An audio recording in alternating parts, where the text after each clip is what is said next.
সোনাপুর নামে একটা গ্রাম ছিল।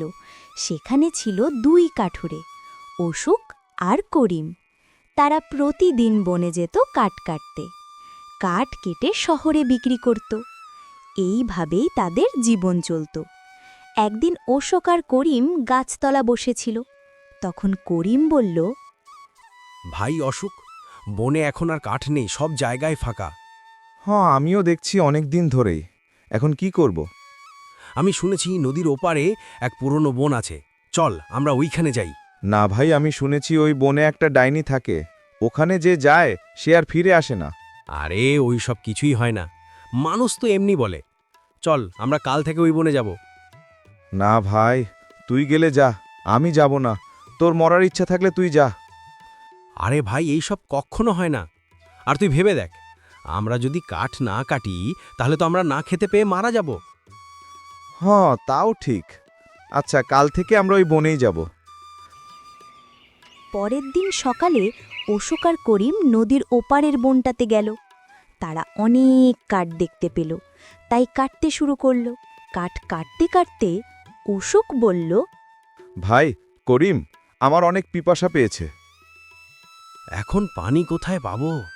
তাও চল দেখি আশেপাশে কোথাও পানি পাই নাকি। তারা হাঁটতে শুরু করল।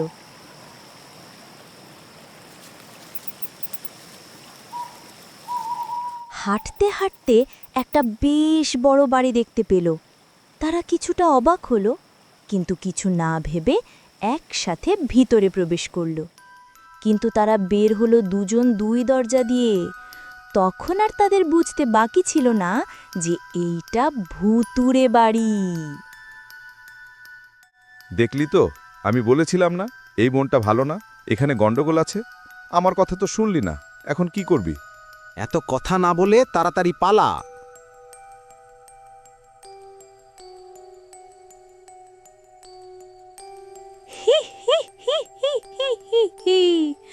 কতদিন একটা মানুষের অপেক্ষা করছি। তোরা তো দুইজন, তোদের আজ মজা করে খাবো। সেটা বলেই ডাইনি তাদের মেরে ফেলল।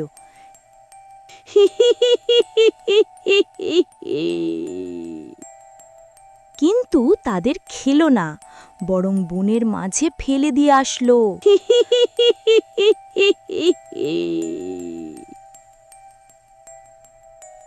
তারা বাড়িতে না ফেরায় পরের দিন তাদের স্ত্রীরা প্রতিবেশী রবিকে সব খুলে বলল।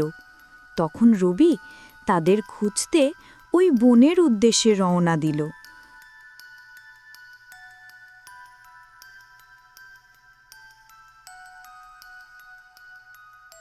অনেক খোঁজাখুঁজির পর ওদের মৃতদেহ দেখতে পেল। তখন রবি ভাবল, এটা নিশ্চয়ই ডাইনের কাজ। কথাটা প্রধানকে জানাতে হবে।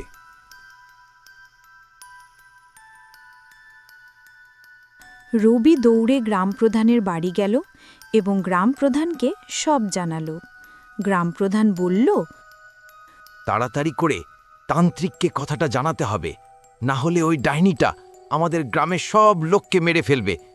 একমাত্র অনেক কিছু করতে পারে। গ্রামপ্রধান ও রবি তখন তান্ত্রিকের উদ্দেশ্যে রওনা দিল। তান্ত্রিকের কাছে গিয়ে বলল, বাবা, আমাদের সাহায্য করুন, আমরা খুব বিপদে আছি। আমি সব জানি ওই ডাইনি কে, কোথা থেকে এসছে আর কেন তোমাদের গ্রামের লোককে মেরেছে।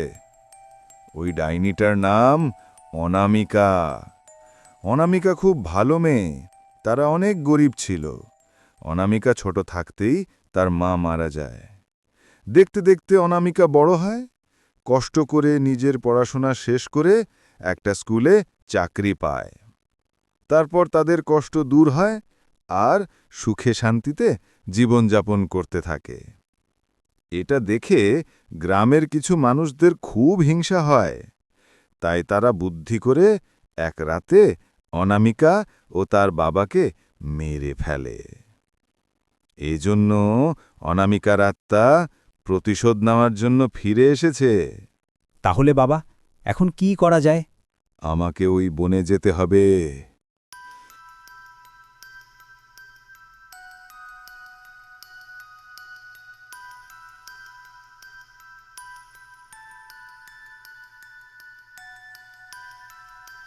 তান্ত্রিক যজ্ঞে বসে অনামিকার আত্মাকে প্রকট করল।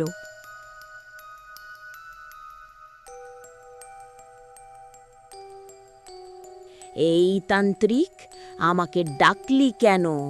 আমাকে আমার প্রতিশোধ নিতে দে, আমি গ্রামের সবাইকে মেরে ফেলবো। মা অনামিকা, তুই এই গ্রামের লোকদের ছেড়ে দে। আমি সবই জানি তোর সাথে কি হয়েছে। আমি এটাও জানি যে কাল অমাবস্যার দিন তুই এই গ্রামের মানুষদের কাছ থেকে প্রতিশোধ নিতে আসবি। এই তান্ত্রিক, যদি তুই সবই জানিস তাহলে আমার পথে বাধা হতে এসেছিস কেন? আমি ওই গ্রামের একটা মানুষকেও ছাড়ব না। কিন্তু মা, তুই এতদিন এই বনে বন্দি থাকার কারণে যারা তোকে আর তোর পরিবারকে মেরেছে তারা তো অনেক আগেই মারা গেছে। যাদের কোনো দোষ নেই, নির্দোষ, তাদের কেন মারতে চাস? এদেরও তো পরিবার আছে, এদের তো কোনো দোষ নেই। এদের ছেড়ে দে মা। তারপর অনামিকা নিজের ভুল বুঝতে পারল আর সেই বন থেকে চিরদিনের জন্য চলে গেল।